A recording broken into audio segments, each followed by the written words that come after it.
lastu aqulu ya'buduna syamsan. Aku tidak mengatakan mereka menyembah matahari. Aku tidak mengatakan mereka menyembah qamar. Aku tidak mengatakan mereka menyembah berhala. Walakin a'malan li ghairillah. Tetapi mereka menyembah amalnya sendiri. Mereka mengagungkan amalnya sendiri selain Allah Subhanahu wa taala. Wa syahwatan khafiyah, membangun aktivitas mereka, ubudiyah mereka di atas syahwatul khafiyah. Ini sebenarnya yang paling banyak merasuk di dalam pikiran umat Islam. Seringkali dia menggantungkan dirinya pada amal.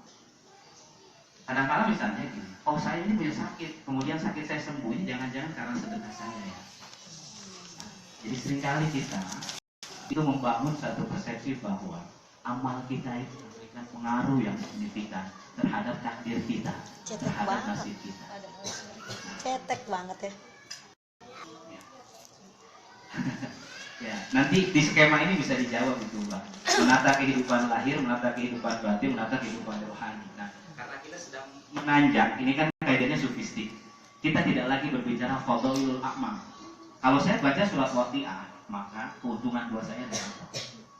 Kalau saya baca surah sholat duha ditambah dengan bacaan ini bacaan itu, maka keuntungan buat saya adalah apa? Kalau saya baca tabarok, maka keuntungan saya Iya. Nah, ketika kita mengkaji tradisi tasawuf, maka kita sudah beranjak dari nanti yang di bawah itu, dari amaliyah Islam menuju amaliyah iman dan amaliyah ihsan. Maka yang pertama kali harus didekonstruksi menurut Syekh Ibnu Athaillah di dalam kitab Hikam ini adalah al-i'timadnya, adalah ketergantungannya. Amal kita ini seringnya itu diserahkan kepada siapa? Amal kita itu atau ketika kita melakukan amal itu i'timad, bergantungnya itu kita ke siapa? Kalau kita sampai berpikir bahwa saya sudah melakukan seluruh amaliyah dari A sampai Z sepanjang hidup saya, dan kemudian amaliyah itu semua sudah mendapatkan jaminan-jaminan lah. Orang yang menghafal Al-Quran jaminannya surga, orang yang puasa Senin Kamis jaminannya ini, orang yang mengajarkan ilmu jaminannya ini. Alhamdulillah itu tidak ingin kemudian kita menggantungkan diri kita ini kepada amal, tetapi beliau menginginkan kita ini bergantung kepada pemilik amal, bergantung kepada siapa sesungguhnya yang ada di balik amaliyah. Jadi seringkali manusia itu terjebak, kalau dalam pandangan manusia seringkali pada akhirnya terjebak untuk tadi. Dia beranggapan bahwa kalau amalnya banyak, itu pahalanya banyak. Kalau rakaat banyak, itu pahalanya lebih banyak. Kalau baca Qur'annya lebih banyak, saya 1 juz, ibu-ibu 8 juz, itu pahalanya lebih banyak mana? 8 juz. Secara amaliyah, Islam itu begitu. Tapi kalau dalam tradisi tasawuf, itu ada pemahaman yang beda. Misalnya dalam hikmah yang kesian, ma qalla amalun baroza min qalbin zahid wa ma kasra amalun baroza min qalbin ma qalla amalun baroza min qalbin zahid wa ma baroza amalun min qalbin. Jadi amal itu tidak dianggap sedikit oleh Allah Subhanahu wa taala min qalbin zahid, yang berangkat dari hati yang sunyi. Jadi berangkat dari hati yang tidak punya kepentingan, itu nilainya luar biasa di sisi Allah Subhanahu wa taala. Sehingga Ibnu Mas'ud mengatakan sholat sunat 2 rakaat yang dilakukan seorang yang zahid itu tidak akan bisa mengalahkan pahala orang yang sholat sunat sepanjang hidup. Sarmadan abadan itu tidak bisa mengalahi itu. Wa makasura amalun baraza min qalbin raghib, dan tidaklah dihitung banyak di sisi Allah Subhanahu wa taala amal yang kemudian berangkat dari hati yang penuh dengan kepentingan. Hati-hati ya. Itu ada ayat Al-Qur'annya. Ayat Al-Qur'annya kan ada ya. Tabarakalladzi biyadihil mulku wa huwa ala kulli syai'in qadir alladzi khalaqal mauta wal hayata liyabluwakum ayyukum ahsanu amala. Wala ahsanu amala. Ahsanu amala. Ahsanu amala, la aktsaru amala.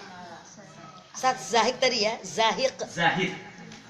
Ma qalla amalun baraza min qalbin zahid wa ma kasura amalun baraza min qalbin raghib. Raghib sama zahid itu berpengaruh. Maka dalam ayat Al-Qur'an kan ada apa ya? Innallaha la yanzuru ila suwarikum wala in yanzuru. yanzuru. Hadis ya? Ayat boleh. Akan tetapi melihat kepada Hadis ya? kepada Bukan makalah ulama. Tapi yang dilihat adalah bulu hati. Jadi jangan kemudian, nah ini tadi. Sebenarnya tasawuf itu ingin membenahi kualitas ibadah kita, bukan ingin membenahi kuantitas ibadah kita. Jadi tasawuf itu ingin membenahi kualitas ibadah, bukan membenahi kuantitas ibadah. Itu ya. Maka yang pertama kali harus diruntuhkan adalah ketergantungan kita kepada Allah. Dalam hadis Hakim itu ada hadis yang sangat dahsyat ya, itu berkali-kali saya sampaikan biasanya kalau pas hikmah yang pertama ini. Ustaznya kan pernah dengar ya cerita ahli ibadah yang ibadah 500 tahun. Sudah mafhum kan di kisah ini? Ada ahli ibadah yang ibadah 500 tahun, kerjaannya ibadah aja selama 500 tahun. Nggak ngapa-ngapain. Makannya juga dijamin oleh Allah Subhanahu wa Ta'ala. Jadi dia tinggal di gunung itu bawahnya lautan, kemudian dia tidak memiliki apapun, tidak bersentuhan dengan siapapun. Nah, di bawah kaki gunung itu mengalir ainan azbah, mata air dari air tawar ya, di tengah lautan. Kemudian di situ ada jarak rumah, ada buah delima yang takhruju lahu fi kulli lailatin rummanatan. Jadi setiap hari itu sama Allah Subhanahu wa Ta'ala rumman itu delima itu keluar satu buah ya. Jadi ada air, ada satu buah. Dan ketika dia di akhir hayatnya dia minta. Nah ini doa ibu sering begitu. Ya Allah, matikan saya dalam keadaan sujud. Diminta, kemudian dia meminta kepada Allah Subhanahu wa Ta'ala meninggal dalam keadaan sujud. Juga dia minta kepada Allah Subhanahu wa Ta'ala Allah yaj'ala lil ardi wala li shay'in yufsidu 'alaihi sabila. Dia minta kepada Allah Subhanahu wa Ta'ala supaya jasanya ini utuh. Jadi ada seorang ahli ibadah 500 tahun dipakai ibadah kepada Allah Subhanahu wa Ta'ala. Enggak pernah nongkrong ke mall, enggak pernah Facebookan, enggak pernah gosip di WA-an gitu. Bersih lah pokoknya hidupnya gitu. 500 tahun. Kita deh kayaknya kita deh. Iya. Ya itu. Nah kemudian dia mati. Ketika dia mati, nah, ini malaikat cerita ke Rasulullah. Kata malaikat fanahnu namur alaihi idza habibna wa idza arajna fanajidu lahu fil ilmi annahu yub'atsu yaumal qiyamah fa yuqafu baina yadayillah fa yaqul dan seterusnya. Kata malaikat, kami ini naik turun ya. Kalau kami ini naik turun dari langit dari alam malakut ke alam dunia, kami naik turun. Nah, kami menemukan orang ini masih dalam posisi dan di dalam ilmu Allah Subhanahu wa Ta'ala itu sudah dicatatkan kelak ketika dia dibangkitkan, kemudian ketika dia disidang oleh Allah Subhanahu wa Ta'ala ya, adkhilu abdi al-jannah. Begitu dia disidang, diadili oleh Allah, kata Allah Subhanahu wa Ta'ala, masukkan hambaku ini ke surga ya. Adkhilu di al-jannah bi rahmati, masukkanlah orang ini ke surga karena rahmatku ya. Lalu apa yang terjadi? Fayaqulu rabbil bi'amali. Apa Tuhan? Saya masuk surga ini karena rahmatmu. Jadi saya masuk surga karena rahmatmu. Lalu apa? Ketika saya menghafal Quran sejak kecil, ketika saya sholat sejak kecil, ketika saya ibadah sejak kecil, ini nggak dihitung sama Allah, dinaikkan sama Allah. Coba dong dihitung. Sedekah saya nggak dihitung nih. Istri ketua Komnas. Setiap minggu anak yatim dikumpulin. Doang. Itu misalnya demikian gitu.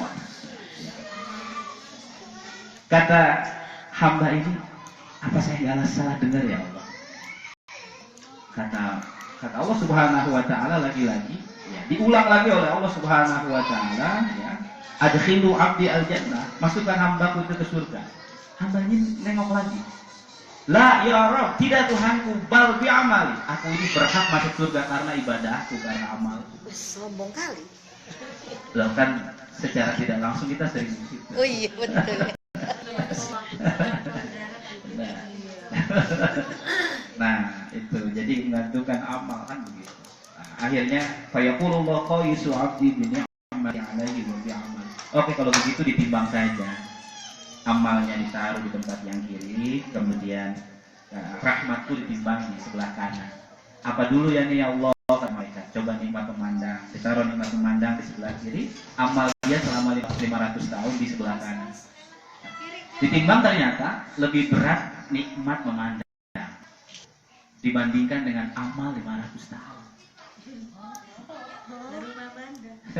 Nikmat memandang doang ya. Nikmat mandang. Iya, nikmat mandang anak kan bisa. Nikmat mandang Mandang istri. Mandang istrinya. Nah, itu segar sekali tuh. Itu baru nikmat memandang. Malaikat, ya Rob, ini sudah tidak ada lagi amalnya untuk apa membalas rahmatmu. Nikmat memandang ini belum terbayar. Bagaimana nikmat mendengar, bagaimana mendengar alunan-alunan merdu itu, suara-suara Al-Quran, bagaimana menikmati makanan-makanan yang enak. Itu semua belum terbayar. Kata Allah Subhanahu wa taala, oke, kalau dia tidak mampu membayarnya, adkhilu abdinna. Kalau gitu masuk dia ke neraka. Aduh. Fayujarru ilan nar, kemudian dia digiring ke neraka. Fayunadi Rabbi birahmati adkhilnil jannah, Rabbi birahmatika adkhilnil jannah. Setelah dia digiring ke neraka, ya, karena tidak sanggup membayar amal-amal itu, maka kemudian dia ya, berkata, ya Allah, kalau gitu tidak apa-apa deh, aku cabut pernyataan. Jadi lupakanlah amalku. Aku sudah melupakan amal. Tidak ada amalku, yang ada itu adalah rahmatmu. Jadi gimana? Masukkan aku ke surga karena rahmatmu ya Allah. Amalku nggak bisa masukkan aku ke surga. Nah, sehingga kemudian saya bilang Sazili itu mengatakan dalam kitab Dhaiful Minan, kalau ada orang yang ditakdir hidup pada masa Nabi Adam, mati nanti bareng Dajjal terakhir, ya, Mahdi Dajjal gitu kelompok-kelompok yang terakhir, sepanjang hidupnya dari zaman Adam sampai zaman akhir nanti dia ibadah kepada Allah Subhanahu wa taala, amalnya tidak akan cukup untuk membalas karunia nikmat yang Allah berikan kepada kita. Ya, maka yang harus dikonstruksi oleh kita pertama kali adalah lupakan amal. Lupakan amal. Yang menarik itu soal amal mana ya? Nah, ada ciri amal yang ditolak oleh Allah Subhanahu wa taala. Ini syarahnya Asy-Syarqawi, ini syarahnya Ibnu Ibad An-Nafazi. Ini menarik syarahnya. Ya. Kata beliau, wa qad su'ila ba'dul 'arifin, para kaum arif itu ditanya, ma'alamatu qabulil amal. Apa sih ciri amal itu diterima oleh Allah Subhanahu wa taala? Jawabannya adalah nisyanuka iyyahu. Ketika kau melupakan amalmu, maka amalmu itu sudah diterima oleh Allah Subhanahu wa taala. Lupakan. Lupa. Jadi kalau kita masih ingat, itu kan anak yatim yang saya tolong 20 tahun lalu, sekarang dia sudah jadi hafiz Quran, sekarang dia sudah jadi dosen, kok nggak ada terima kasihnya sama saya? Karena gue. Maka itu amalnya belum naik. Wa in qita'u nadrika anhu bil kulliyah, dan kita memutus pandangan kita terhadap amal itu. Bidilalati qaulihi ta'ala, berdasarkan firman Allah Subhanahu wa taala surah Fatir ayat 10. Apa surah Fatir ayat 10? Ilaihi yas'adul kalimut thayyib wal amalu sholih yarfa'u. Kepadanya lah naik kalimat-kalimat yang thayyib, dan amal yang soleh itulah yang dinaikkan kepada Allah Subhanahu wa taala. Nah, ini dalam tafsir Isyarah ya. Jadi kalau kaum sufi itu disebutnya tradisi tafsirnya itu tafsir Isyarah, menafsirkan Al-Qur'an dengan pendekatan ruhani. Fa'alamatu rabbil haqqi ta'ala dzalikal amal alla yabqa indaka minhu Maka ciri dari diangkatnya amalmu di sisi Allah Subhanahu wa taala adalah alla yabqa minhu syai'. Tidak tersisa lagi amalmu itu di sisimu sedikit pun. Fa inna idza baqiya fi nazrika minhu syai', maka ketika amal itu masih terlihat di dalam pandanganmu, tersisa di dalam pandanganmu, lam yartafi ilai, amal itu belum naik kepada Allah Subhanahu wa taala. Jadi kalau kita masih suka istihlaul amal, kita masih menikmati amal kita. Ya Allah, saya ini sudah 20 tahun istiqomah sholat duha.